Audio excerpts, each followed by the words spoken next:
Hello, cuties! It's time for round 2 of the Shelves of Chaos! Chaos! All right, you go sit in the window, sure. Hello, it's time to pick the February TBR. I'm very excited. I've had an amazing reading month for January. I'm not gonna show you all the stats and stuff in this video. I'm gonna do that in another one just because I track so much now that the stats I feel deserve their own thing. I may even save them for a quarter kind of situation. I'm not sure. I'm still on the fence about it. Let me know. Do you want to see monthly stats or do you want to see quarterly stats? I'll let you decide, you know? Let's have you do some work around here. Earn your keep. I'm sorry. It's been a while since I've like filmed a video. We've been doing the daily vlogs and stuff, but this is a little bit weirder for me right now. So anyway, yeah. Was there a person out there just now? Very exciting. Okay. Hello. Quack, quack. Nothing? Okay. Anyway, so where we left off last time, Cormy is up top on this top shelf up here where we pulled Hunchback of Notre Dame, which I did read. Yeah, we're gonna roll. So if you're new to this, a quick review. First, we have to select our dice that we're going to be using for this, which I also realized I didn't put my guy. So we're gonna pretend. We're gonna pretend I drew a D20. I throw it through my tower and it gave me 6. So I would do 6 books for the month. If I roll a 4 or lower, I have to roll again and add that to whatever number it was. So if I rolled a 3 and then rolled a 9, I'd have to do 12. We randomly select which die it's going to be though. So these are D20s, but I've got all the way from D8s to D20s in this pool. I'm just gonna blindly pick to help decide. I am kind of hoping for a smaller TBR this month, just because I have a lot that's dropped in my Libby app and stuff and really want to read all of those as well, or if I can select those. But I liked having finished my TBR early, especially my physical TBR very early, and being able to kind of just smack out a bunch of books. We read over 20 books in January, so I'm really hoping to keep up that momentum, but sometimes a full TBR feels sometimes can be very restricting to get the things that I need rather than just reading kind of whatever is dropping in audio or whatever I'm pulling from the shelves here, doing my many other methods. So anyways, we do that, we roll. Why fly all the way over there? So once we roll those die, we will also roll dice to move around the shelves, spin my wheel to determine how we select a book from said shelf. Maybe we do some other stuff like pulling cards or flipping coins. There's a lot that goes into it. So you can check out the original round 1 video for a further explanation of the rules. I did realize I messed up one of the rules in the first round, which is the color rule. I'm no longer pulling colored pencils. I was gonna spin my wheel to determine a base color. And I just went with the old TBR rule. So that's the only thing that's changed since round 1. Anyway, let's go over and see which dice we're gonna be using. So I've got a big pool. I'm closing my eyes to do this, and we're going with this one. Okay, we pulled a D10, I think. We're going to read. Oh, that's a 1. Okay, so we're adding 1 to whatever we do, and it won't come out. It's another 1. So, oh no, that's a 7. We're a 7, so we're gonna do 8 books. All right, so we're going to do 8 spins of the wheel, sort of 8 rolls around here, and yeah. That's what's happening. So we roll a D24 to move around because that's the biggest that will fit in my dice tower. And we're going to be starting from where we left off. Let's go with roll number 1. Roll number 1. 15. 1, 2, 3, 4, 5, 6, 7, 8, 9, 10, 11, 12, 13, 14, 15. Remove Cormy to this shelf right here. So this is the shelf we're working with. I kind of super hope we get this one because this is the next book in the Bone season and I just finished reading Mime Order. But we have a selection, a good selection of stuff to read here. Let's spin a wheel. Spin number 1. Is that a card? Just a card. All right. All right, so we have the bag. Let's see what we draw. So we have a book box book, which means it means come through like an owl crate or a fairy loot or a fox and wit, a lit joy. Those are some of the boxes I have subscribed to currently and in the past. Currently I'm only subscribed to fairy loot adult, but which I do know there's one right on here. I think this is the only one.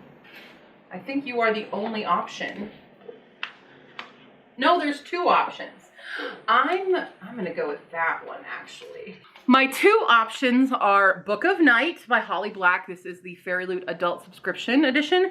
And The Sandcastle Empire, which I have owned forever from an owl crate back in like 2016, 2017, I wanna say. So I'm leaning towards reading this one. I think that's actually what I'm gonna go for, just because I have owned this forever. And I've heard not great things about Book of Night, so I'm not actually excited about this one at all. Granted, I'm not totally excited about this one either, but it may surprise me.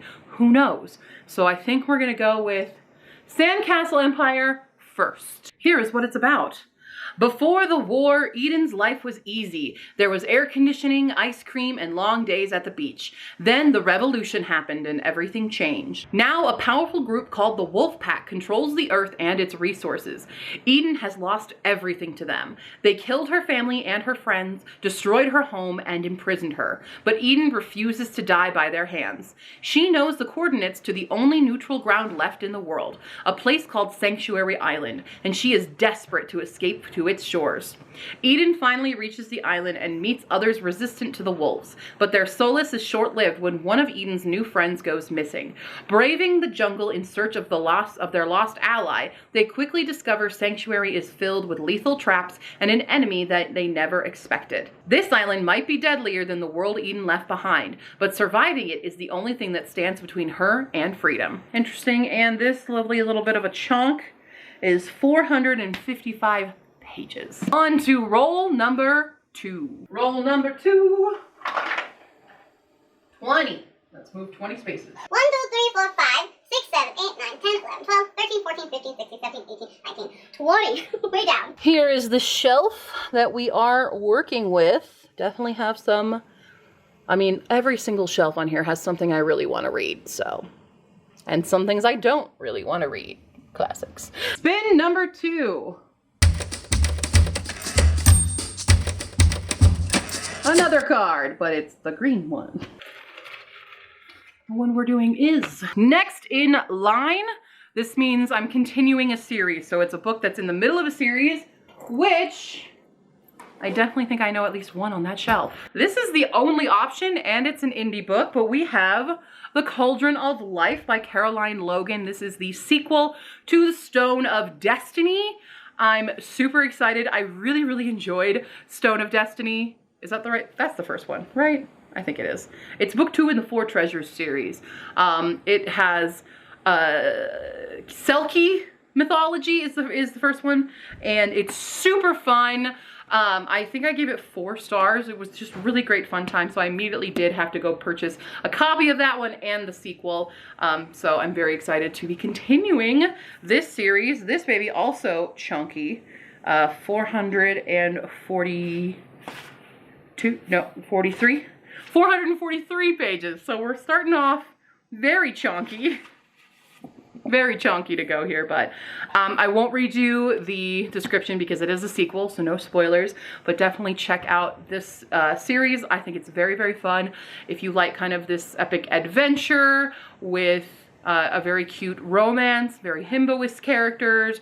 We have a gay prince in this as well, and it's just a really good, fun time. Yes. Roll number 3. Okay, roll number 3. We are moving. 13. 1, 2, 3, 4, 5, 6, 7, 8, 9, 10, 11, 12, 13. We have stayed on this shelf the whole time so far. And here's the shelf we are working with. We've got quite a good selection. Now you can see a whole lot of what's here because, you know, the guy who didn't like musicals is in the way. But here's everybody. Woo! Oh, there's so much good potential.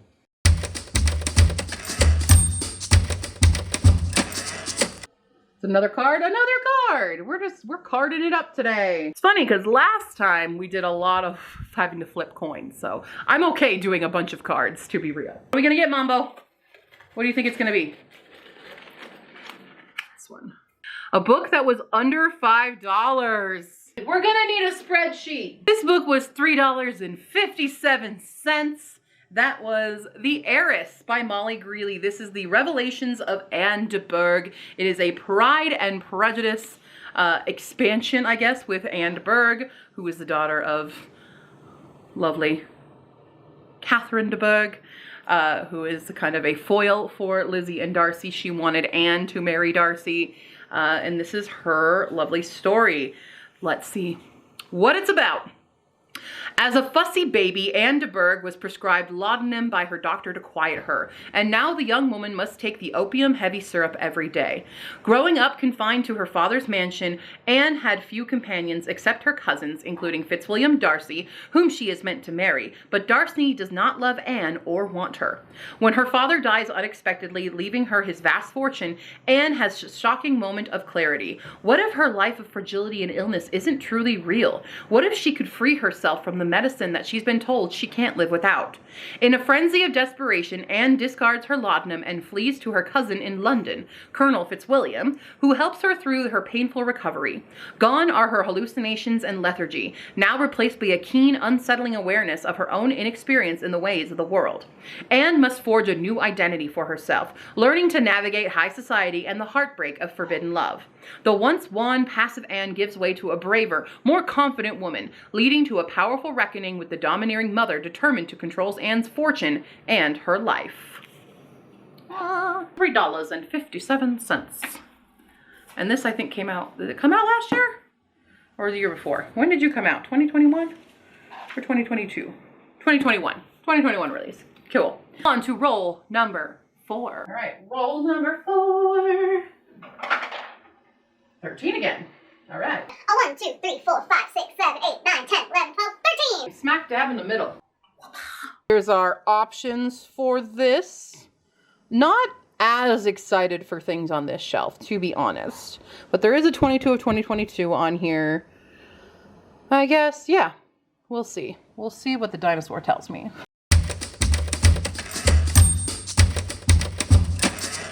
Oh, double card! Now, we were doing good with all the ones. We've been able to find them on the shelves. Now this is going to be difficult. So we pull not 1, but 2 cards. One that has an epilogue. No, a book from school. All right, where were we at?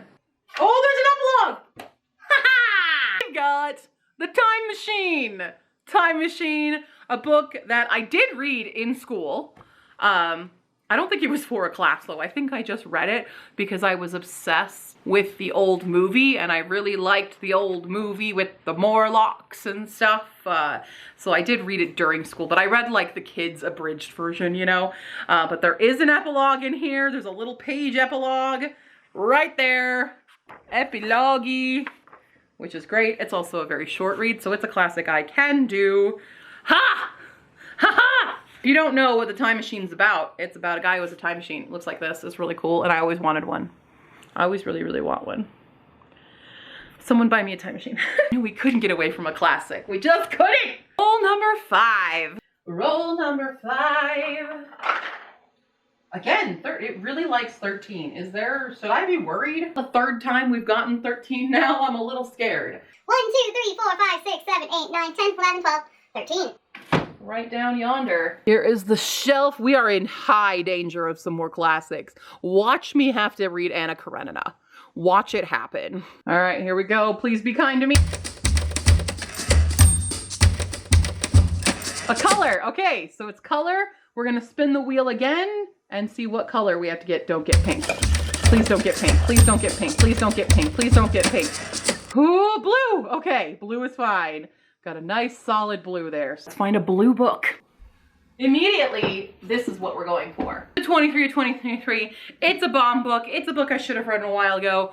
Daughter of Smoke and Bone by Laini Taylor. I hate this cover so much, and that's why it has sat on the shelf forever. But we got it. All right, here is what A Daughter of Smoke and Bone is about. Around the world, black handprints are appearing on doorways, scorched there by winged strangers who have crept through a slit in the sky.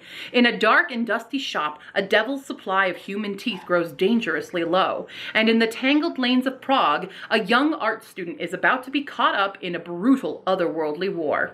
Meet Caro. She fills her sketchbooks with monsters that may or may not be real. She speaks many languages, not all of them human. And her bright blue hair actually grows out of her head that color. Who is she? That is the question that haunts her, and she's about to find out. Excited. Very excited for this. This is, because I've read Strange the Dreamer duology as well. Love it so much. This book came out in 2011. Wow. It is the beginning of a trilogy. I own the whole trilogy. But yeah, Daughter of Smoke and Bone. Time for roll number 6. All right, here we go. Roll number 6. 2. 2! Woohoo! 1 and 2. At least it wasn't 13 again. Is this shelf a lot of great options, I will say. Tons of great options on this shelf. Yeah. Here we go. All right, we've got a card. Cardy.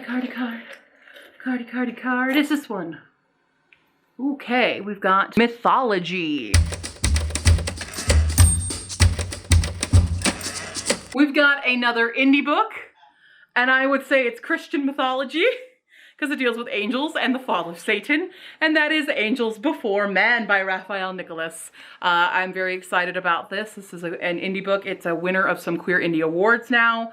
My friend Ian introduced me to this book. Ian knows Raphael. Yes, this is a queer retelling of the fall of Satan. Here's what it's about. In an eternal paradise, the most beautiful angel, Lucifer, struggles with shame, identity, and timidity, with little more than desire to worship his creator. It isn't until the strongest angel, Michael, comes into his life that Lucifer is taught to love himself. Along the way, their friendship begins to bloom into something else. Maybe the first romance in the history of everything. But this god is a jealous one, and maybe paradise is not paradise. I'm very excited to read this. Ian, I hope you're very happy. If you're watching this right now, it's on the TBR. 2 more to go. Roll number 7. Roll number 7. 1. This is the shelf that we are on. I've definitely got, this one is already dropped in my Libby app, so I'm kind of hoping this is what I pick, to be real. Bin number 7.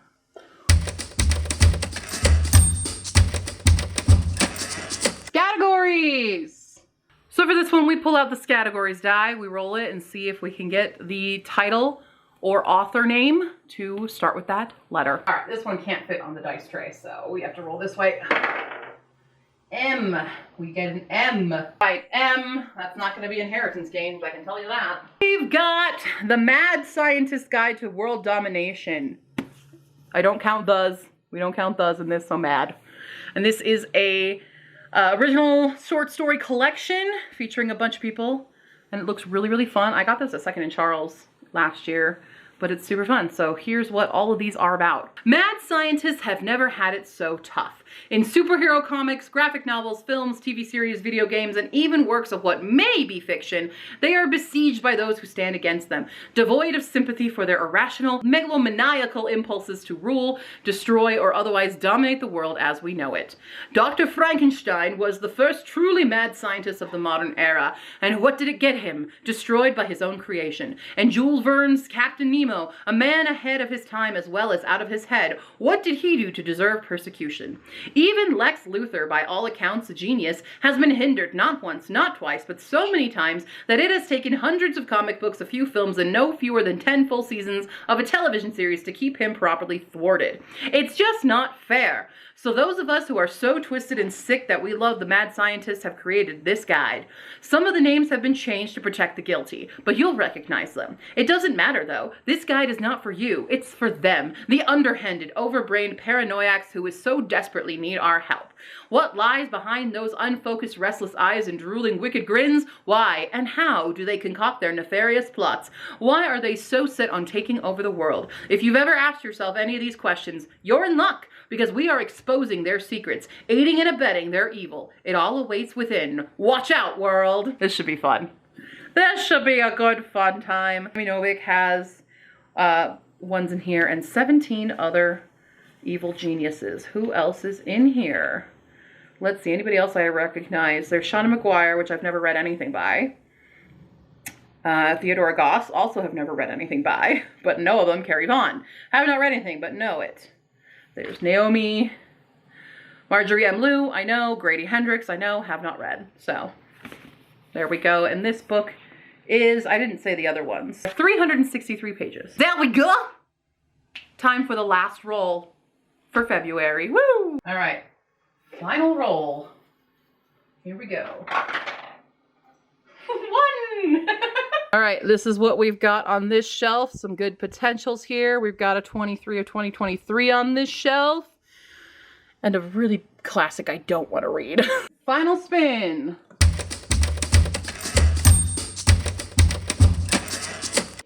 Buzzword bag. We made a bunch of new cards for this. I'm very excited. So like, just for an example, here we go.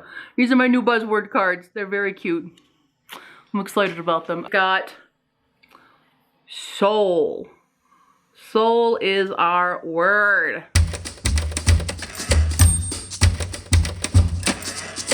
Aha. Here we go. We have Don't Tell a Soul by Kirsten Miller. I don't actually remember anything about this. I think it's a paranormal horror, to be real. We'll see. Oh, I didn't get any of those for that. Oh God. Forgot there's a horror thriller readathon in February. There's a 72-hour one, and I did not pull any of the books that I'm reading for that. Oh, that's fine. People say the house is cursed. It preys on the weak, and young women are its favorite victims. In Luth, they're called the Dead Girls. All Bram wants is to disappear, from her old life, from her family's past, and from the scandal that continues to haunt her. The only place left to go is Luth, the tiny town on the Hudson River where her Uncle James has been renovating an old mansion. But James is haunted by his own ghosts. Months ago, his beloved wife died in a fire that people say was set by her daughter. The tragedy has left James a shell of the man Bram knew, and destroyed half of the house he so lovingly restored. The manor is creepy, and so are the locals. The people of Luth don't want outsiders like Bram in their town, and with each passing day, she's discovering that the rumors they spread are just as disturbing as the secrets they hide. Most frightening of all are the legends that they tell about the dead girls. Girls whose lives were cut short in the very house Bram now calls home. The terrifying reality is that the dead girls may have never left the manor, and if Bram looks too hard into the town's haunted past, she might not leave either. Paranormal, mystery, horror. I don't know if that's Luth or Louth, because like it's L-O-U-T-H, and it could be Luth, it could be Louth, like south, but you know, it's English, so rules mean nothing. I do think a large majority of these are not audiobooks, so that's fun, but this is it. This is the TBR. We got 8 books to get through. I know I have 2 indies on here that definitely are not audiobooks. Lainey, I know you're an audiobook, so that's fine. I'm pretty sure you are. I don't think you are. I don't think you are. Time Machine should be. We'll find out. We'll see how well we do in this TBR. And I also have a readathon to do because we have the challenge of You Made Me Do It. Lovely viewer Nina has challenged me to read these 5 horror books. I believe they're all horror books. And I'm going to be reading 5 of those over a 72-hour period for a little readathon run by Covers with Cassidy and the late night crew. I forget everybody in that. Mel Lenore, and I forget who else is in it. But yeah, so I'm gonna have an additional 5 books on top of those, although I could do Don't Tell a Soul during that as well, but that's 6 books in 72 hours, so that's probably not a good idea. But yeah, there we are. That's the TBR for February. Let me know what you guys are reading. Also, how are you doing if you're doing Guildathon right now? I've been doing fairly decent. I think I've completed 4 series thus far this year. Some up the publication, and yeah, it's been a fun time doing that. Cool. All right. I don't have anything else, so leave me stuff in the comments below. Check me out on all the socials. Visit my Ko-fi page. You too can commission me to read a book or various other things. I would super appreciate any of that. Or you can just donate if you enjoyed this video or any other video that I have produced lately. And I will see you next time, cuties. Bye!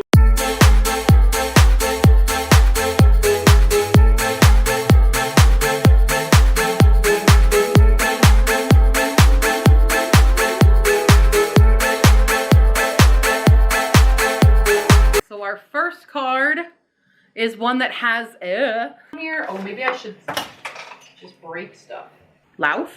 Luth. Lauf?